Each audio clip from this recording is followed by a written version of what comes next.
Good morning viewers. Today we will learn ordering और sequencing. आज हम सीखेंगे किसी चीज़ को ऑर्डर में कैसे बताना है। फॉर एग्जांपल जैसे कोई मैथ्स के टीचर होते हैं, वो स्टेप बाय स्टेप अपनी प्रोसेस को बताते हैं, ठीक है। या फिर साइंस में कुछ आंसर्स ऐसे होते हैं कि टीचर को स्टेप बाय स्टेप बताना पड़ता है, पहले ऐसे करो फिर ऐसे करो। Okay, so it happens almost in all the subjects, ठीक है। तो हमने ऑर्डर में कैसे बताना है, और ये सब्जेक्ट्स की ही बात नहीं है बल्कि किसी और भी चीज़ को, अपनी बात को आप समझा रहे हो, आप इस तरह से स्टेप्स में बता सकते हो। Okay, let's start.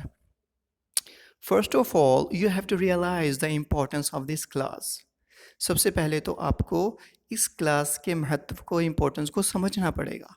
Okay, so first of all, सबसे पहले तो सबसे पहली चीज़, first of all you have to realise the importance of this class. First of all, you have to realize the importance of this class. To start with, this series is meant for everyone who wants to speak English fluently. मतलब शुरू करते हुए इसको, ये series हर उस व्यक्ति के लिए है जो इंग्लिश फर्राटेदार बोलना चाहता है और फ्लुएंटली बोलना चाहता है। Okay, to start with, this series is meant for everyone who wants to speak English fluently. To start with, this series is meant for everyone who wants to speak English fluently. To start with, this series is meant for everyone who wants to speak English fluently. Okay, so to start with. Okay, next. Secondly, you have to learn these expressions through constant practice. Okay, दूसरी बात, आपको ये expressions बार बार practice से सीखने पड़ेंगे। Okay, secondly, you have to learn these expressions through constant practice. Secondly, you have to learn these expressions through constant practice. Another thing is that you can write these expressions in your notebook. दूसरी बात ये है कि इन expressions को आप notebook में भी use कर सकते हो, मीन्स नोटबुक में भी आप इसको लिख सकते हो। Another thing is that you can write these expressions in your notebook. Another thing is that you can write these expressions in your notebook. Alternatively, you may practice these expressions in front of mirror. अब भाई कोई मिल नहीं रहा आपको, आपने practice भी करनी है, ठीक है, तो क्या करोगे? Alternatively, एक विकल्प है आपके पास। You may practice these expressions in front of mirror. Alternatively, you may practice these expressions in front of mirror. Alternatively, you may practice these expressions in front of mirror. Last but not the least, देखो ये expressions हम कब use करते हैं, यानी कि जो last point है, ये लास्ट पॉइंट इसका मतलब नहीं ये लास्ट तो बेकार है, नो, ये लास्ट पॉइंट उतना ही इंपॉर्टेंट है जितने इंपॉर्टेंट पहले वाले पॉइंट्स हैं, ठीक है। जब हमने ये चीज़ बतानी हो कि ये पॉइंट भी बहुत ज़्यादा इंपॉर्टेंट है, पुराने जो पिछले जो पॉइंट्स हैं उन पॉइंट्स की तरह, ठीक है, तो ये वाला एक्सप्रेशन हम यूज़ करेंगे। Last but not the least, constant practice is the crux of fluency, यानी कि मूल जड़, क्रक्स मतलब कहते हैं मूल है, जड़ है, एसेंस है, ठीक है। Last but not the least, constant practice is the crux of fluency. Last but not the least, constant practice is the crux of fluency.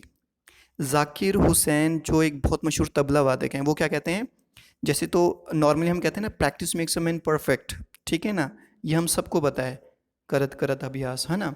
लेकिन जाकिर हुसैन क्या बताते हैं हमें, perfect practice makes a man perfect. देखो कितनी गहरी बात कह रहे हैं वो, perfect practice makes a man perfect, यानी कि प्रैक्टिस में भी परफेक्ट प्रैक्टिस की ज़रूरत है हमें। It is applied in every field. Okay, next, Hobson's choice, ये हमारा आज का मीडियम है। हॉब्सन्स चॉइस, इसका मतलब नो अल्टरनेटिव, कोई विकल्प नहीं। Take what you are offered, जो तुम्हें ऑफर किया गया उसको लो, और नन एट ऑल, नहीं तो जाओ, नहीं तो कोई तुम्हें कुछ नहीं मिलेगा। देखो इसके पीछे एक छोटी सी कहानी है, मैं आपको बता दूं। एक हॉब्सन नाम का बंदा था, ठीक है, उसका एक स्टेबल था, घोड़ों का अस्तबल था। तो अपने घोड़ों के अस्तबल में वो सारे घोड़े एक से लाइन में लगा देता था। तो जो भी कस्टमर आता था ना, जो सबसे पहले नंबर पे जो घोड़ा होता था, ठीक है ना, उसको वही लेना पड़ता था, उसके पास कोई चॉइस नहीं थी, ठीक है ना, या तो वो वाला घोड़ा ले या फिर वो चला जाए बिना घोड़ा लिए, ठीक है ना। तो इस कहानी से ये वाला जो ईडियम है ये निकाला गया है, Hobson's choice. Okay, this lockdown has left us with the Hobson's choice to stay at home. यानी कि इस लॉकडाउन ने हमें कोई ऑप्शन ही नहीं दी, ऑप्शंस चॉइस दे दी हमें। क्या ऑप्शन चॉइस है हमारे पास? भाई स्टे एट होम, घर पे ठहरना। कोई और अल्टरनेटिव है तो बताओ, ठीक है ना। यानी कि इस कॉन्टेक्स्ट में हम इसको इजीली समझ सकते हैं। और जब हम कॉन्टेक्स्ट में किसी चीज़ को याद करते हैं, कोई चीज़ पढ़ते हैं या फिर कोई चीज़ सुनते हैं ना, तो वो काफ़ी लंबे टाइम तक हमें याद रहती है। अब ये वाला इडियम जो आपको हमेशा याद रहेगा, you will always connect it with lockdown. Okay, this lockdown has left us with options choice to stay at home. This lockdown has left us with the options choice to stay at home. Some useful sentences. Okay, don't turn round and round or you will make yourself dizzy and fall over.